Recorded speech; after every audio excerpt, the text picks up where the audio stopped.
Vamos lá, meus irmãos, vamos lá. Começando aqui mais uma aula. Hoje, nossa sexta aula de Religiões Comparadas 1 e 2. Já oramos, como é costume. Nossas aulas sempre são gravadas para abençoar vocês e aqueles que forem fazer esse curso em AD. Mais uma vez, graça e paz. Amém. Amém, graças e paz a todos. Boa noite, graça e paz. Boa noite. Irmãos, hoje nós vamos continuar tratando ainda um pouco sobre religiões orientais. E hoje, na minha pauta, eu separei aqui quatro religiões: o shintoísmo, confucionismo, taoísmo e o budismo. Eu sei que vai ser assim, muita informação, mas eu estarei dando uma pincelada sobre o confucionismo e taoísmo, sobre o shintoísmo, e a gente vai trabalhar um pouco mais sobre o budismo. Eu escolhi continuar trabalhando sobre essas religiões por dois motivos. O primeiro motivo é porque nós sabemos que essas religiões, de uma forma ou de outra, elas também estão inseridas na nossa cultura de uma forma muito sutil. Ora pelos exercícios, ora pela filosofia de vida, ora por uma filosofia misturada com religiões, com doutrinas misturadas, ou seja, uma miscelânea muito grande, e também sabendo que tudo indica que a China será, quem sabe, a maior potência do mundo nos próximos anos e décadas. Então, as influências da cultura chinesa, possivelmente, elas tendem a crescer sobre o mundo ocidental. E, de uma forma ou de outra, as outras religiões, como aquelas que nós estaremos trabalhando depois, nas próximas aulas, porque eu preparei assim, na sétima aula nós estaremos trabalhando sobre o Islã, na oitava aula sobre o Espiritismo e Teosofia, nona aula, Testemunho de Jeová e os Mormons, e na décima aula vamos estar trabalhando ali no Adventismo, neopentecostais, Congregação Cristã e essas demais religiões que têm um envolvimento mais próximo a nós.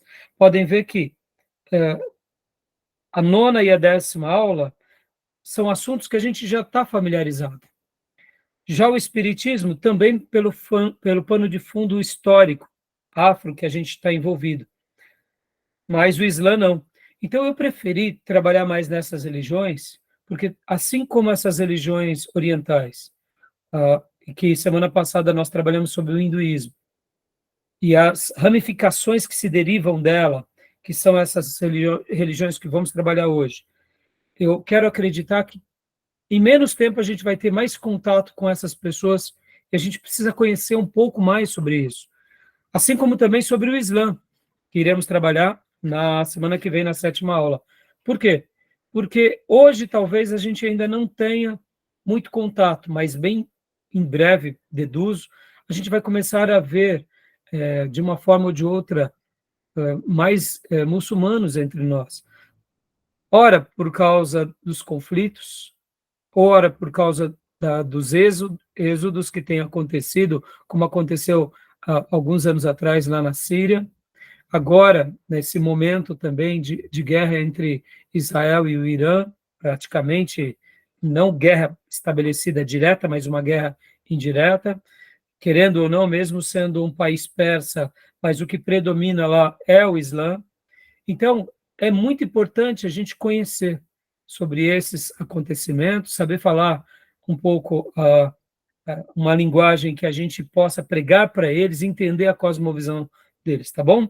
Então, eu hoje quero fazer esse apanhado e, como eu disse, eu quero dedicar um pouco mais de tempo no budismo, porque de todas essas outras três que eu citei, o shintoísmo, o taoísmo e também o confucionismo, nós não somos tão afetados, mas o budismo acaba, de uma forma ou de outra, também influenciando bastante aqui, né, o nosso país. Podem ver que a comunidade japonesa é muito forte no nosso país.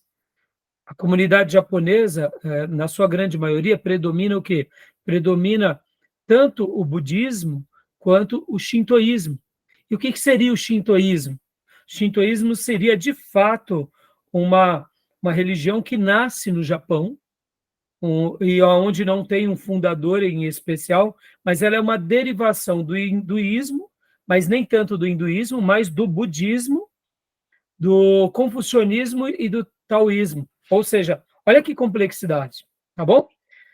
Então, vamos, como é costume, ler somente um texto e vamos trabalhar. Vou trabalhar hoje principalmente aqui no slide do professor Vitor, e depois eu estarei pincelando com o slide do professor também Sidney. Mas, ao mesmo tempo, eu fiz também bastante anotações aqui, já passei alguns materiais para vocês, e a gente vai trabalhar bastante aqui, porque temos muita informação, tá bom?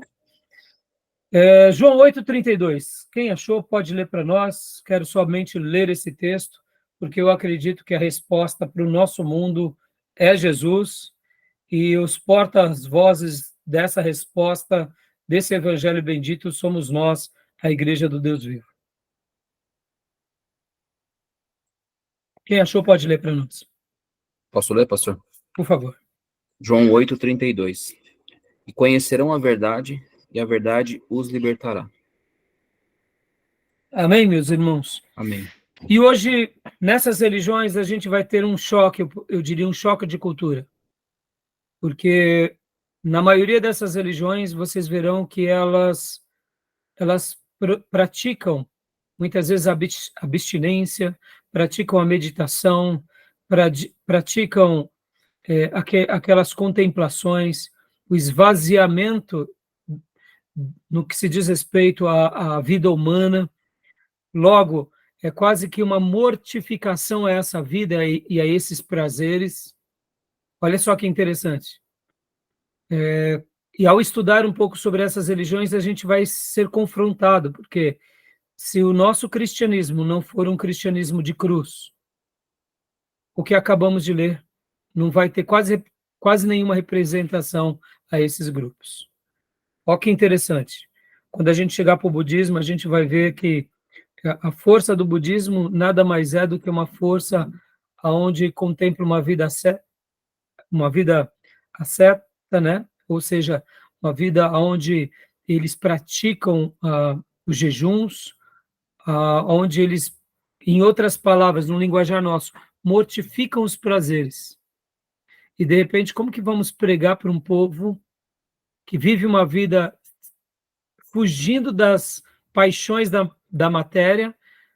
Vamos ter uma mensagem linda, mas regados de paixões pelas coisas dessa vida. Percebam? Então, hoje vai ser um choque de cultura para realmente avaliar o nosso nível de cristianismo com relação ao como estamos e como deveríamos estar. E vai ser muito interessante essa aula, tá bom, meus irmãos?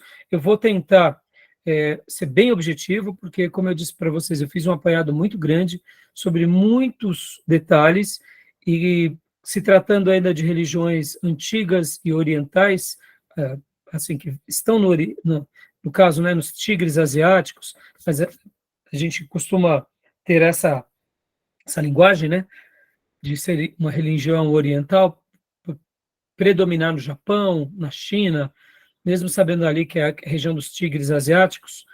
Então, o que acontece? A gente vai ter que tentar, como que eu posso dizer? Eu não quero que vocês tenham aquela preocupação necessária de decorar os termos. Então, eu vou passar tudo isso para vocês, tá bom? Mas, ao mesmo tempo, é claro, faço questão que vocês depois escutem de novo essa aula, repassem, né, o material, porque, assim, são muitos termos, né? Tá bom, meus irmãos? Tudo bem? Tranquilo? Beleza. Alguma pergunta? Alguma dúvida? Então, meus irmãos, olha, vamos começar então aqui. O que vocês conhecem sobre essas religiões? Sobre essas filosofias de vida, por exemplo, né? Vamos começar aqui pelo confucionismo. O que vocês sabem do confucionismo? O que vocês já aprenderam sobre ele? Bom, eu nunca me aprofundei sobre o assunto, não tenho conhecimento.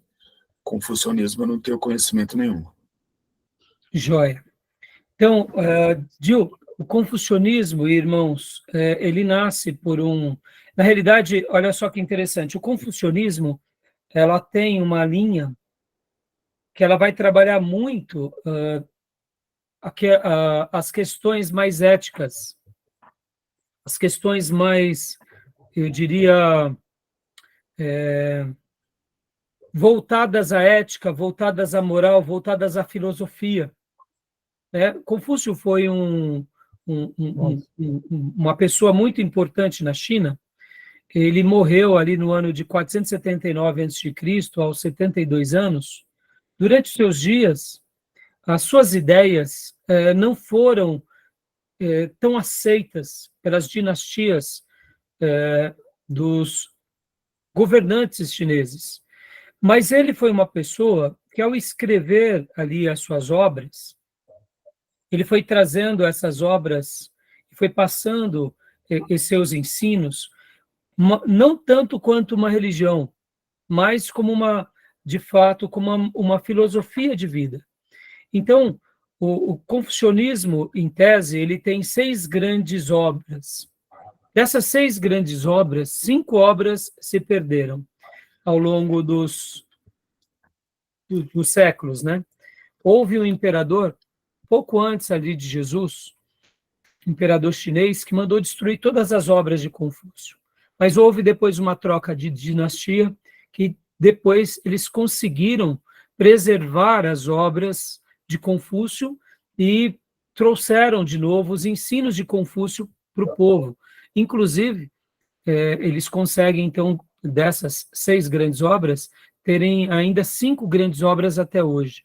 Então, Confúcio, assim como Sun Tzu, foram pessoas muito importantes na cultura chinesa.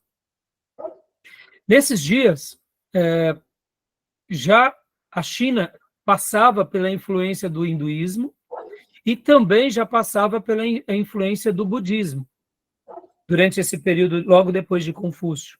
Então, percebam que algumas coisas, elas vão sempre trabalhar meio que misturando uma coisa com a outra. Eu tenho um livro aqui que eu gosto muito, que é esse daqui, de Roberto R.M. McCain.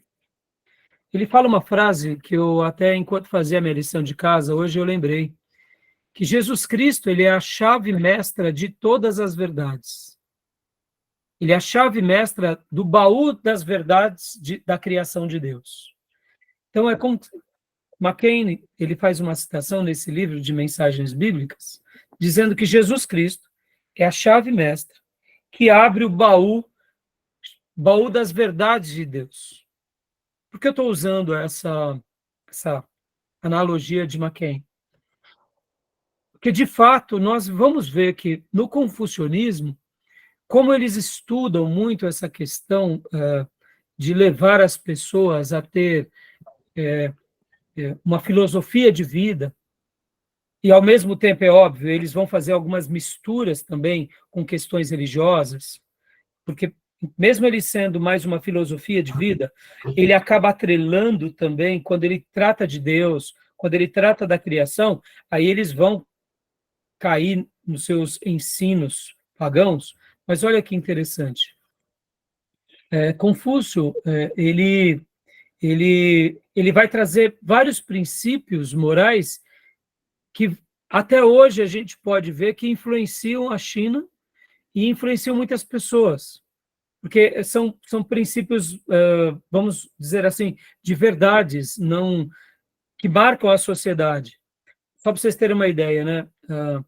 Ele vai trabalhar muito sobre que a principal virtude do confucionismo está baseado na harmonia, e que existem, pelo menos, o que eles chamam, né, de conceitos das 5 relações.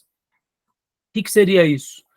Ele vai ensinar, por meio dos seus escritos, o seguinte, que existem 5 relações que, na sociedade, quando você preserva, você leva o nível moral, ético das pessoas.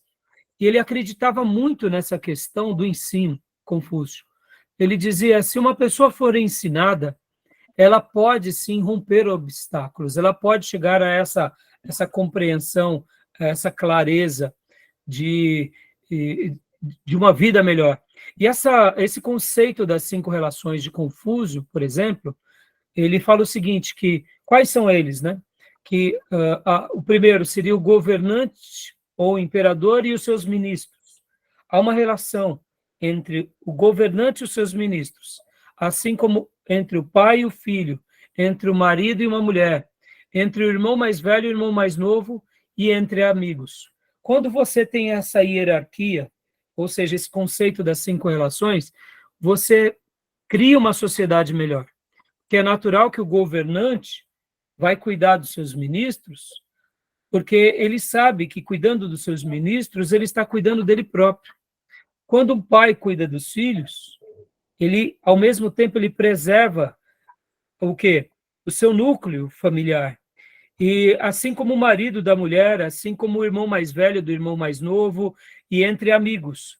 Em outras palavras, esse conceito das 5 relações criam, na perspectiva de Confúcio, o quê? Uma clareza de papéis. Clareza de papéis da sociedade. E podem ver, irmãos, quando a gente olha para a China, mesmo com todas as mudanças de dinastia, eles continuam ainda a se preservar durante séculos e milênios. Pode ver que os ensinos de Confúcio foram muito significativos, não na China, mas em todos aqueles países ali perto da China, que de uma forma ou de outra o confucionismo chegou. Eu gosto muito de acompanhar aqueles dorama, né? E eu gosto muito de conhecer um pouco mais sobre a cultura coreana.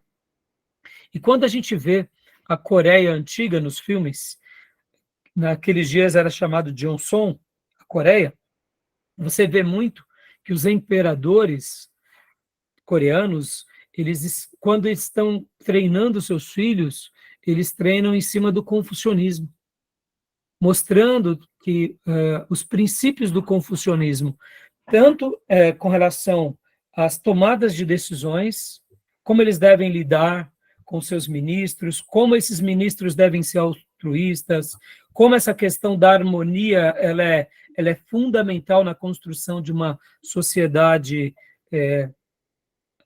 em que eles vivem. Eu disse que a principal virtude é a harmonia, mas a benevolência é uma outra virtude muito grande também. Então, a questão também da reciprocidade, de uma sociedade mais repleta de humanidade e de retidão. Então, os escritos de Confúcio vão nortear, vão ser os valores que vão formar esses países, né, principalmente ali dos tigres asiáticos. Assim, eu quis só fazer um breve apanhado, são muitas informações, né?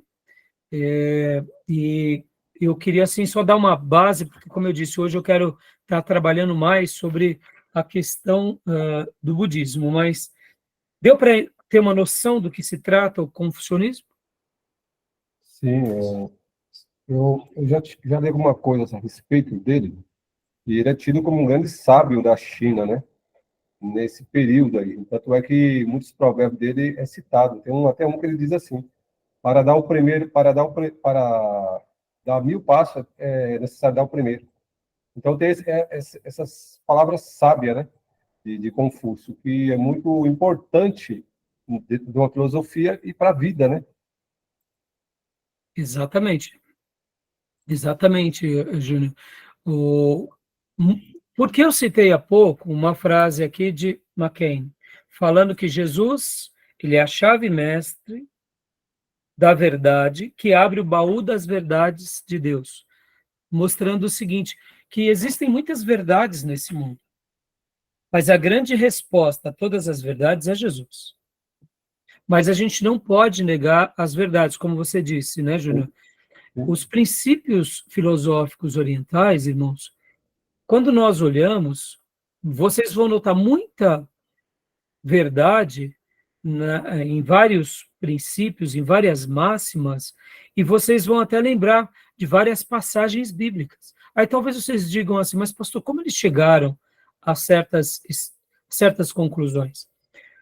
Muitas vezes, irmãos, é a dedicação, é a experiência, é aquilo que nós chamamos de literalmente, de testar uma verdade. A experiência com que o pai testa, ele vai ensinando a outros, e quando vai ver, aquilo vai criando, né, como que a gente pode dizer, né, vai criando uma vai criando uma influência social, né, e filosófica. No caso do confucionismo, ele tem essa característica de ser mais filosófico mesmo. Eu passei para vocês hoje aqui um artigo de um site chamado Toda a Matéria, eu achei bem interessante, porque esses artigos, eles são artigos de professores, de jornalistas, e eu achei bem interessante a maneira em que eles colocam. Então, depois, deem uma apreciada, tá, irmãos, nesse material, porque é super interessante. Tá bom? Beleza? Pastor. Pois não. Pelo que eu entendi, o ensino confucionista, ele tem mais a ver com uma questão filosófica de prática humana, eventualmente, do que propriamente a relação do homem com o divino. Sim. Então, de algum modo, ele é muito antropocêntrico, ele está olhando apenas para o homem, e o homem na questão moral, política, social, e para por aí. Então, é bem curioso, pastor, aqui eu vou até fazer um comentário, parece ser isso, e de fato é, mas não é somente a questão de trazer para o homem essa questão do homem no centro, mas trazendo para esse homem aquela ideia de Kant, de que no momento que você conhece algo, no momento que você deixa a menoridade, você passa para a maioridade. Em palavras kantianas, seria mais ou menos isso. Seria a libertação da ignorância por meio de um conhecimento que você recebe dos seus mestres, dos seus instrutores. E esses mestres instrutores, quanto mais velhos eles ficam e mais experimentados, as suas lições ficam mais sedimentadas. Logo, as experiências que eles passam às próximas gerações são experiências mais assertivas. Então, tem sim um lado antropocêntrico, mas é mais voltado para uma filosofia, porque o antropocentrismo traz o homem e o conhecimento mais voltado para a ciência como detentor de tudo. E nesse caso, na filosofia confucionista, trazendo essa clareza de que, por exemplo, como eu falei agora sobre esse conceito das 5 relações, quando eu entendo o papel do governante ou do imperador e dos ministros, e eles fazem um papel correto, naturalmente a sociedade vai chegar aos seus propósitos melhores. Por quê? Porque esse governante com seus ministros, há todo um corpo de conselheiros e de mestres que instrui a família imperial. Só um outro detalhe, né? Assistindo recentemente um dorama, um imperador coreano deu ouvido aos aristocratas dos seus dias para se unir a uma dinastia em detrimento de outra. E, de repente, houve uma guerra. E, em pouco tempo, esse imperador se viu agora totalmente fragilizado e ele acabou perdendo a guerra, então ele se rende ao outro imperador. E o dorama tinha até uma mensagem bem curiosa, dizendo, tá vendo? Quando o imperador tem aristocratas egoístas, ou quem sabe espiões dentro do seu conselho dos seus ministros, ou quem sabe dentro dos seus conselheiros, ele está fadado ao fracasso. E é muito interessante que nessas temporadas, nesses filmes, vocês veem que, por exemplo, a família dos imperadores, quando começa a surgir ali o príncipe herdeiro, né, que é aquele que vai assumir o trono, geralmente os melhores mestres, eles são deslocados para ensinar a esse príncipe herdeiro as regras de Confúcio, para quê? Para que quando ele assumir o seu papel de governante, ele tenha toda essa ideia filosófica e ele olhe a vida não de uma forma justa, onde os seus pesos sejam coerentes para ele conduzir o seu povo, não de forma arbitrária ou para si, mas de forma onde todos se beneficiem com esse imperador. E podem ver, irmãos, que uma coisa que acontece muito, inclusive a gente vê isso na Coreia, principalmente Coreia do Sul e no Japão, que o que importa para eles é o coletivo, não é o individual. O pensamento de um japonês, podem ver, e de uma forma até, eu diria, por pressão, no caso do governo chinês, as decisões coletivas são maiores do que as opiniões pessoais. Então, percebam que tudo isso são valores que eles preservam, e acabam não sendo tão antropocêntricas, porque o lado antropocêntrico, ele está mais baseado nessa razão pela razão, não pela sabedoria que leva todos a um bem comum. E o confucionismo, na sua ideia, pastor Johnny e irmãos, ele tem mais essa ideia de descobrir, inclusive, uma frase, né, que eu até peguei daquele material que o Tomé passou para nós, que inclusive é muito bom aquele material, irmãos. Eu gostei bastante, eu estou até apreciando, né, que é como que é o nome mesmo, Tomé? Esqueci agora, né? Religiões mundiais. Religiões mundiais. Eu gostei muito, inclusive, ele fala uma frase muito legal, que é o supremo, o confucionismo, ele tenta extrair o supremo dentro do relativo, ou seja, ter encontrado o supremo dentro do relativo, dando essa ideia de você sempre buscar aquilo que é melhor para todos, aonde gera o que? Mais harmonia.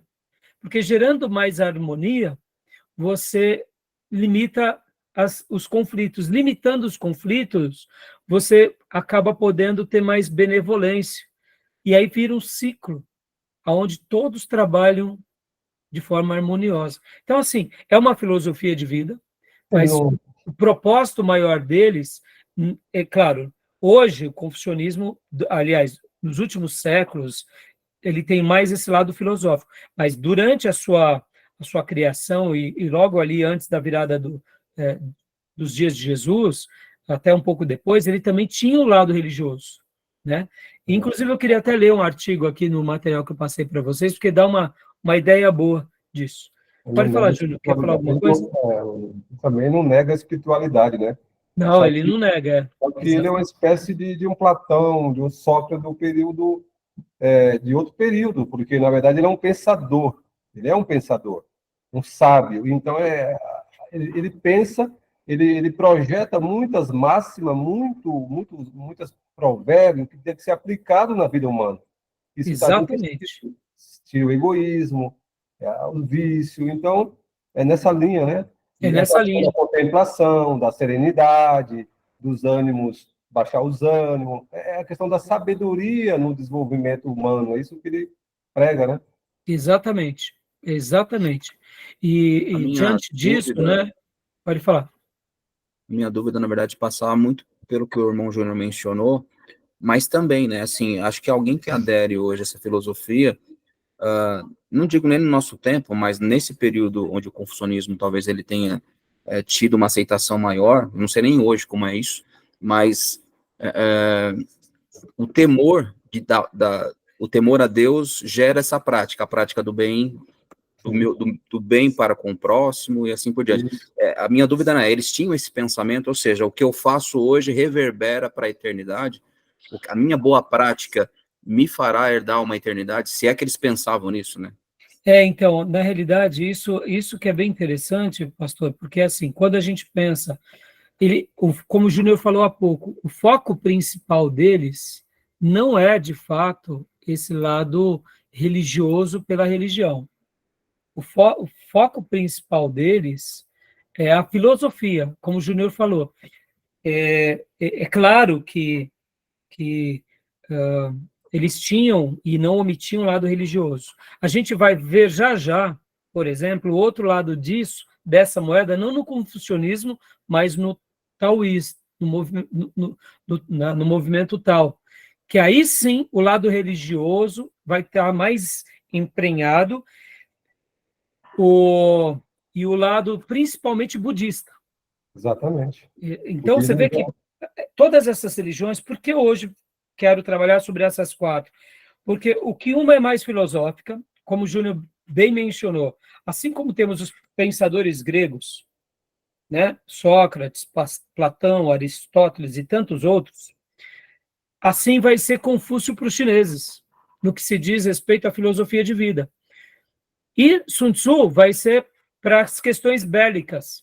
Ambos vão ter um papel muito importante na saúde e na educação do povo chinês. Verdade. E aí o que acontece? Ali já abre-se leques religiosos, aí vai surgindo os outros desdobramentos das religiões hindus, que também chegam na China, mas aí elas já vão chegar como essas outras religiões. Elas vão criar outras frentes. Então, por exemplo, olha que curioso, irmãos, já adiantando aqui, o budismo chega no Japão muito depois. Bem depois, Dalta Gato. Muito depois. Só que olha que interessante, você vê que o budismo já está ali na China, já está na Índia, e vai chegar no Japão muito depois de hoje, quando a gente olha para o Japão, o budismo é muito forte no Japão. Então, perceba como que há umas mudanças na chave. Mas, antigamente, essas religiões elas se mesclavam. Então, você vai ver um grupo que é mais confucionista, mais filosófico, outro grupo que vai ser mais místico, vai buscar mais os xamãs, outros que vão fazer mais sacrifícios, vão se incluir, vão se voltar para o hinduísmo, outros que vão abominar o sacrifício, porque eles vão se inclinar para o budismo, porque o budismo uma das cisões do hinduísmo, ou seja, olha só, e vai se mesclando, e no tecido da cultura desses povos, por séculos, vai sendo incrustado essas religiões, e por isso que eles acabam vivendo esse princípio, ora filosófico e ora de karma. Podem ver, a vida para eles é tudo um ciclo, que você morre para reencarnar. Ou seja, você busca, como é chamado no hinduísmo, nirvana, ou no próprio budismo, que você vai reencarnando várias vezes, ou seja, está tudo misturado. Ora, um acentua mais o lado religioso, ora, outro acentua mais o lado apenas filosófico. Então, vamos ler agora. Tudo bem até aí, meus irmãos? Tudo bem? Joia, então vamos ler agora aqui esse artigo. Olha só, rapidinho, né? Confucionismo.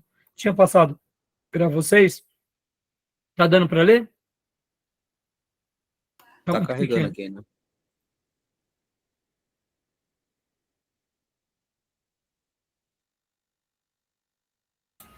Foi? Bem pequeno. Está muito pequeno? Então vamos aumentar aqui. E agora? Melhorou, né? Agora sim, melhorou. O confucionismo, mas o problema é que fica essa barra aqui, entendeu? Então, leia para nós, pastor Johnny, rapidinho, é só uma frase, só para ser uma boa síntese desse artigo que eu peguei aqui, eu achei bem interessante. O confucionismo, ao contrário do que se acredita, não é propriamente uma religião, mas uma doutrina baseada no sistema filosófico do chinês Confúcio, Kongfutsu, durante o século VI a.C. Neste período foi estabelecido um elaborado sistema de moral, social, político, religioso e de ensino baseado nas antigas tradições chinesas e, ao mesmo tempo, inovadores em termos de racionalismo. Ou seja, percebam que houve uma mudança na chave. É algo que já existia, mas foi consolidado. Então, continua para nós, pastor. Joia. Portanto, enquanto religião, o confucionismo é, no máximo, uma doutrina dogmática, especialmente em sua reverência aos ancestrais. Deixa eu dar uma pausa aqui. Isso é o que acontece nesses últimos anos e décadas. Mas nós não podemos afirmar que no começo era assim. No começo tinha, sim, de fato, as ideias mais voltadas para as questões filosóficas, mas elas tinham também a questão religiosa. Só que ela predominava a questão filosófica. Ou seja, era uma religião onde a filosofia estava acima dela. E, em alguns momentos, a religião sempre dava suas tônicas, tá bom? Continua para nós, pastor. O darwinismo passou por lá, ela evoluiu. Como? O darwinismo passou por lá, passou por uma evolução. Então, mas você percebe, né, pastor, que uma coisa que é muito interessante, o darwinismo, ele está bem naquilo que há pouco você falou, do lado onde o homem se torna o centro, onde a ciência é a resposta para tudo. Naqueles dias, a ciência não era a resposta para tudo, mas o conhecimento ajudava a eles terem uma vida melhor, a eles terem uma vida com mais harmonia, com mais saúde, onde os seus comportamentos humanos realmente se tornavam, os levavam a uma vida muito mais digna, entende? Há diferenças sutis. Nos dias de Darwin, foi os grandes períodos das descobertas humanas, tecnológicas, científicas, modernas, né? Então, por isso que, para nós, é diferente. Compreende? Total. Né? Você vê como filosofia é interessantíssimo. A gente está falando aí, meu Deus do céu, de quase 3.000 anos atrás. Assim, é absurdo, né? Esse pensamento. É absurdo, exatamente. O interessante é que, como filosofia, como o Raio falou, ele não depende de fazer prova, porque a ciência precisa provar, precisa de levar um experimento. E nesse período dos filósofos, do sábio, não, era um pensador, que é que a sua máxima, os seus provérbios, a sua sabedoria servia para a vida cotidiana, para a sociedade se desenvolver, né? E olha, muito bem colocado, Júnior, porque, irmãos, vamos dizer assim, né, no mundo científico, matemático, as coisas são exatas. Na área humana, elas se tornam teorias pela experiência. Na filosofia, é mais ou menos isso. É a experiência, é o resultado da vida. Logo, se torna uma verdade quase que absoluta, não porque você se prova, mas porque você vê que a grande maioria das experiências são validadas.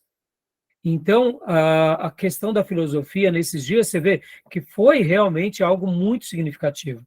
Ele não se sentia uma pessoa, Confúcio, que tinha atingido o seu ápice, né? Porque ele via que muitas pessoas não davam ouvidos. Mas depois da sua partida, as demais gerações notaram o quanto foi significativo. E aí, por isso que, praticamente, como você falou, 2.500 anos de história, que até hoje são pensamentos de sabedoria muito lapidares. Por isso que eu falei há pouco, irmãos, que Jesus, ele é a chave mestra do baú da verdade. É ele que abre toda a verdade de Deus para o universo. Mas nesse baú, que é chamado criação de Deus, planeta, galáxias, existem muitas verdades. E Deus vai permitir com que algumas pessoas e culturas, pela experiência, descubram várias verdades. E a gente não pode negar. Estão entendendo, meus irmãos? Não estou dizendo que com isso vão para o céu, mas não podemos negar que gera uma vida melhor. Não define salvação, né? Não define salvação. Não é excetuando salvação. Né? Continua para nós, pastor, por favor. Pois não. Esse sistema filosófico constitui um conjunto de ensinamentos sobre ética social.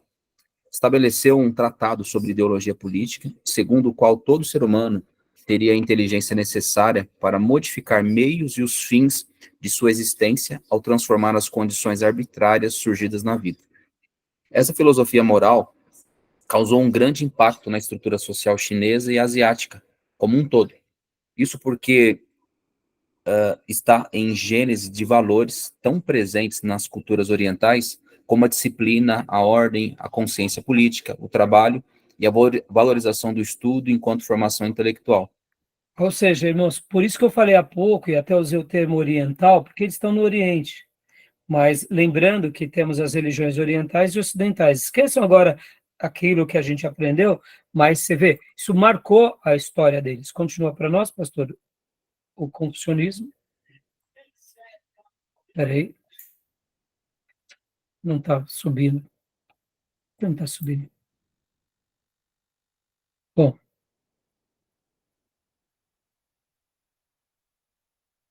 Pode ler para nós esta filosofia? Essa parte a gente já leu, pastor, agora é o de baixo. Aqui, Tá. Isso. Isso. No confucionismo, a família é a base social em que todos os seres humanos estão assentados e da qual o sistema de governo é um aspecto mais amplo. Dá uma pausa aqui, pastor, por favor.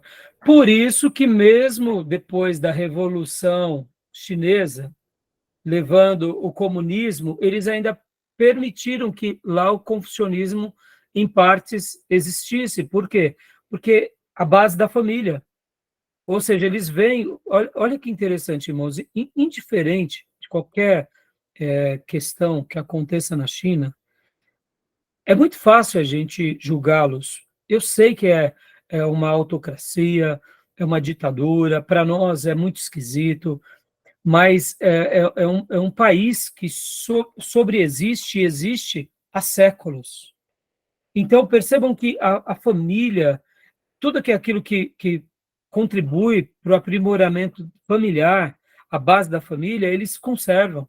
Então, assim, é bem interessante que no confucionismo isso já vem sendo sedimentado há séculos, né? Então, continua para nós, por favor, pastor. Pois não.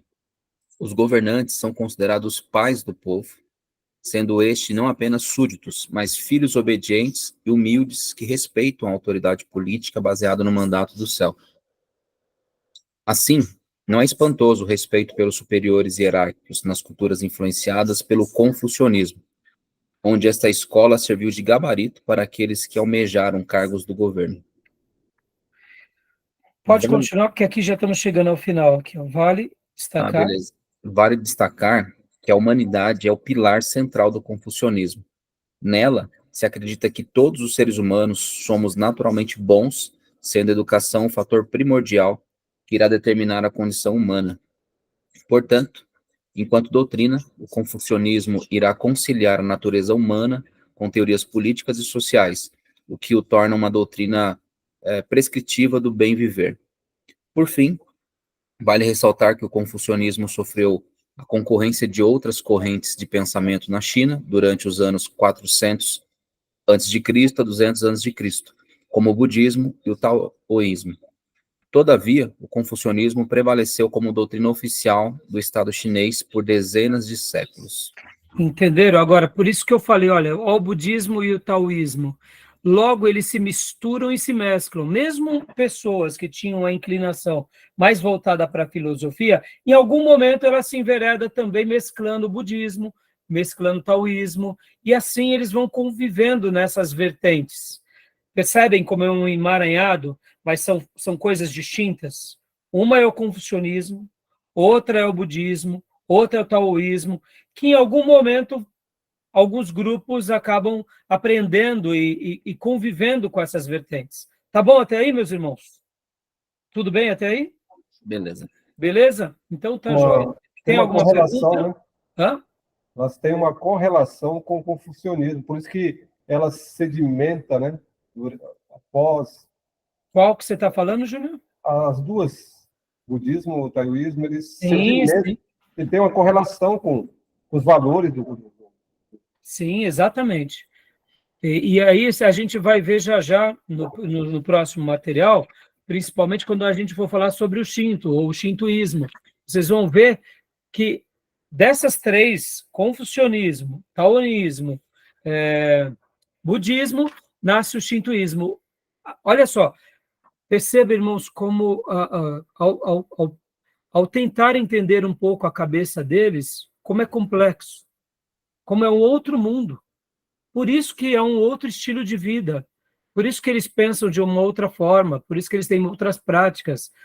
Está tudo na cultura deles, faz parte da vida dele. É a cosmovisão deles, tá bom? Tudo bem até aí? Podemos dar uma pausa aqui? Sim, Né? Sobre esse ponto, querem fazer... Ainda não deu a hora, mas para a gente ir já para outro ponto, porque agora eu queria ir para o taoísmo, né? Querem fazer mais alguma pergunta? Ainda hoje, o confucionismo tem uma aceitação fora da China, em outros países, isso é possível, houve aderência, as pessoas praticam isso de uma forma mais latente?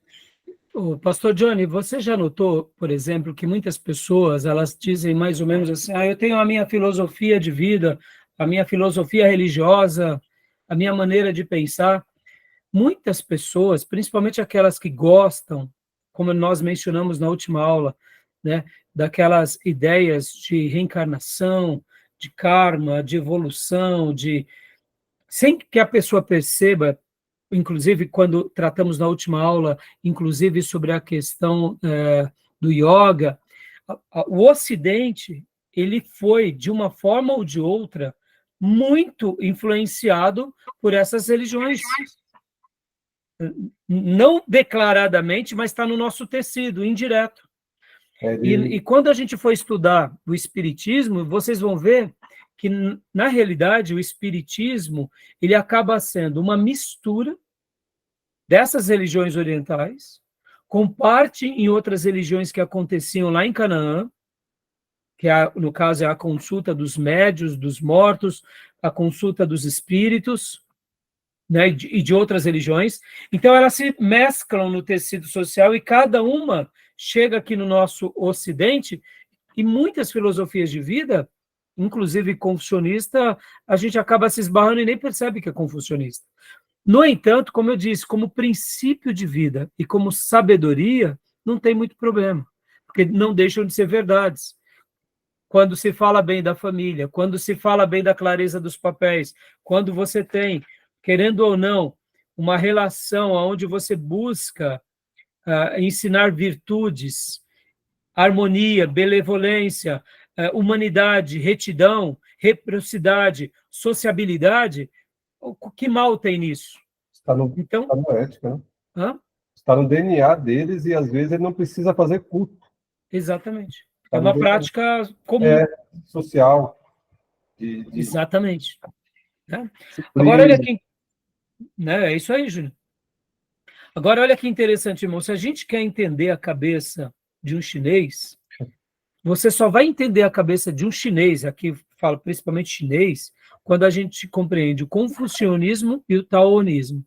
Porque é quando a gente entende que o confucionismo está mais voltado à filosofia e o taoísmo está voltado mais à religião, aí você consegue entender agora o chinês. Porque agora o taoísmo é uma filosofia também, mas o lado religioso destaca-se mais do que a religião.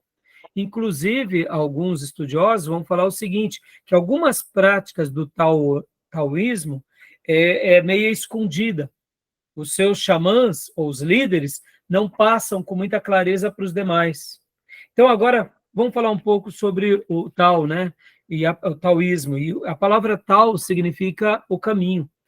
É uma religião que está baseada em dois importantes textos, né? Eles têm dois textos históricos, que é o Laozi e o Zhuangzi.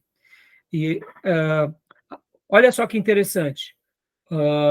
Dentro do pensamento chinês de Confúcio, a divindade era uma pessoa.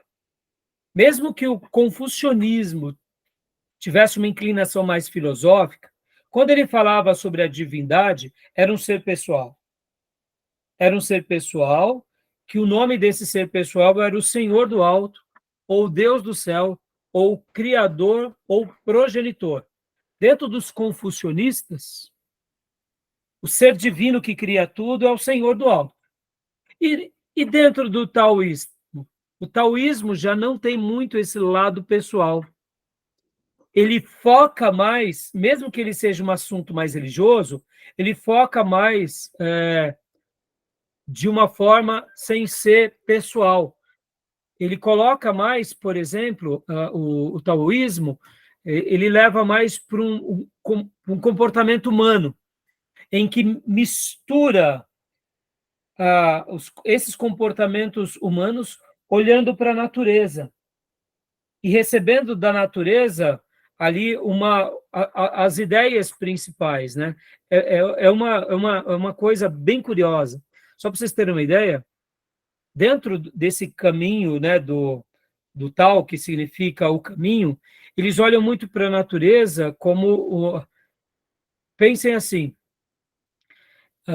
eles, ao contemplarem a natureza, eles alcançam liberdade. E essa liberdade pode ser encontrada somente na natureza, porque a natureza é esse ciclo perfeito, onde as coisas se harmonizam. Por exemplo, quando uma folha cai num rio e ela segue o curso do rio ao mar, ela está em harmonia com a natureza, porque ela cai em direção ao mar. No momento que um vento sopra essa folha para que ela não siga o fluxo do rio, ela está em desarmonia. Então, dentro do taoísmo, a gente vai aprender bastante coisa, aonde eles buscam um equilíbrio entre o espírito, entre a alma e entre o corpo. É uma coisa bem interessante, ou no caso, o taoísmo, porque muitas vezes a gente não tem uma perspectiva mais clara deles, né? Dentro do taoísmo, eles têm essa questão, como eu posso dizer para os irmãos, lembra que vocês já viram em vários filmes, e em alguns jornais, vários chineses fazendo exercício pela manhã? Uhum. O que seria isso? Seria o Tao. Seria princípios do taoísmo, entendeu? Que busca equilíbrio, né? Que eles buscam equilíbrio, exatamente, Júnior. Eles buscam equilíbrio, né? Então, olha só que interessante. Segundo eles, dentro desse equilíbrio, eles têm o que eles chamam de técnica de circulação curativa, ou uma cura holística, que está voltado ao exercício, à meditação, no caso, e uma outra coisa que eles chamam de higiene sexual, né? Mas olha só que interessante. Eles buscam equilíbrio entre o espírito, a nutrição e a cura física. Por isso que é uma religião, no caso o taoísmo, tem lado filosófico, tem, mas também tem a questão de que você, com o seu corpo, explora tudo isso. Então, vamos ler agora. Aliás, a gente vai deixar para ler depois do intervalo, porque Ok. já deu o horário agora, mas a gente vai ler essa frase aqui também, para a gente poder entender um pouco melhor o que seria taoísmo, tá bom? Não sei se está dando para compreender, irmãos, olha, mas são muitas informações de religiões que a gente não convive, né? Mas vale a pena a gente aprender um pouco para a gente entender a cosmovisão desse povo e compreender um pouco como eles são milenares, né? Só para vocês terem uma ideia, irmãos, sabe aquela ideia do Qi no corpo, das forças no corpo, a própria acupuntura, né? Então, tudo isso tem a ver com o taoísmo, tá bom? Tudo bem? Até aí? Alguma pergunta? Beleza. Bom, então vamos dar a nossa pausa, que já deu o nosso horário, e aí a gente volta no segundo bloco, e aí a gente continua falando sobre o taoísmo, logo depois a gente vai para o shintoísmo, e por último o budismo, que eu quero gastar um pouquinho mais de tempo, tá bom? Beleza? Podemos parar aqui a gravação? Fechado? Então vou parar aqui, vamos para o nosso intervalo.